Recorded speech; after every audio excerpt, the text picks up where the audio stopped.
La bouteille B6, communément appelée Fetou, fait énormément de dégâts. Plusieurs personnes nous ont contactés afin que nous puissions leur montrer comment utiliser la bouteille B6 appelée Fetou.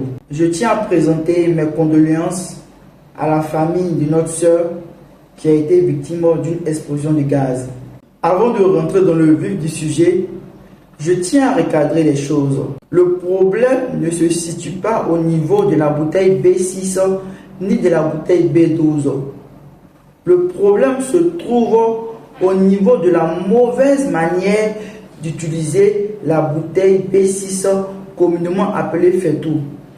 Et c'est cette mauvaise manière qui cause des dégâts.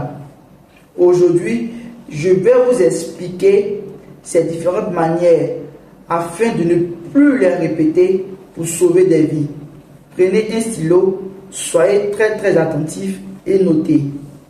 Dans les normes de sécurité, il est déconseillé d'exposer le gaz à une source de chaleur. Or, qu'est-ce que nous avons l'habitude de faire?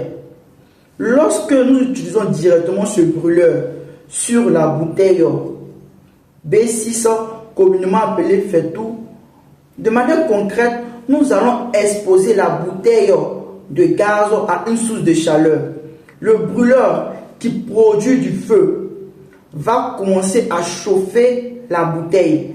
Et lorsque la bouteille sera chaude, vu qu'à l'intérieur de la bouteille, il y a du gaz, ce gaz-là va augmenter de volume. On appelle ça la suppression. Ok? Et cette suppression va engendrer ce qu'on appelle la dilatation volumique. La dilatation volumique, c'est lorsque le gaz augmente.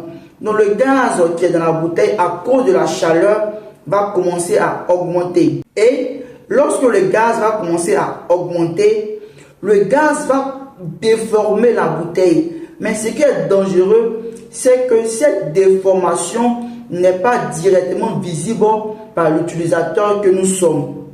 Et vu que vous convenez avec moi que les bouteilles de gaz passent sur plusieurs ménages, et c'est sur le ménage qui la résistivité de la bouteille sera faible, c'est là-bas que ça va exploser. Ça veut dire quoi? C'est sur le ménage qui la bouteille elle sera faible, c'est là-bas que ça va exploser. Pourquoi? Parce que l'action que je viens d'expliquer se répète plusieurs fois sur plusieurs ménages.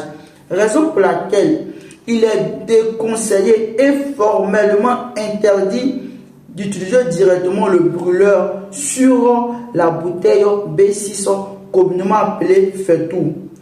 Parce que lorsque vous le faites, vous exposez le gaz à une source de chaleur. Et ce qui est très dangereux pour votre sécurité. Raison pour laquelle nous conseillons vivement de détacher la bouteille B6 communément appelée Fetou du brûleur.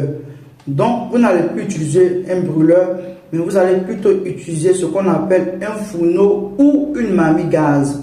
Et ensuite, nous allons assurer la jonction entre la bouteille B6 et cette mamie gaz avec le détendeur Serenis. Donc le but ici, c'est d'éloigner la bouteille Fetou d'une source de chaleur afin que la bouteille ne puisse pas exploser.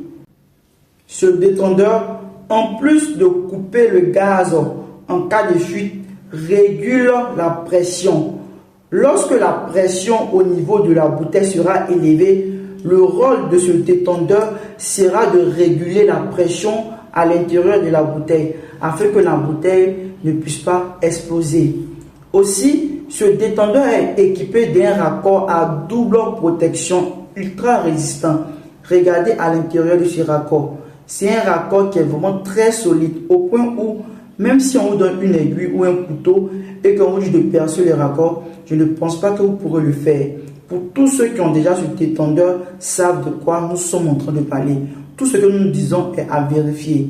Donc, voici un peu la solution idéale pour l'instant afin d'éviter tout ce qui est explosion liée à la bouteille B6 communément appelée Fetou.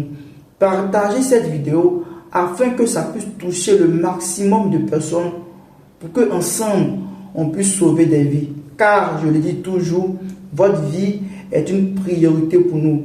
Nous travaillons d'arrache-pied afin de vous mettre en place des solutions innovantes pour sécuriser vos foyers et vos ménages. Merci d'avoir regardé cette vidéo.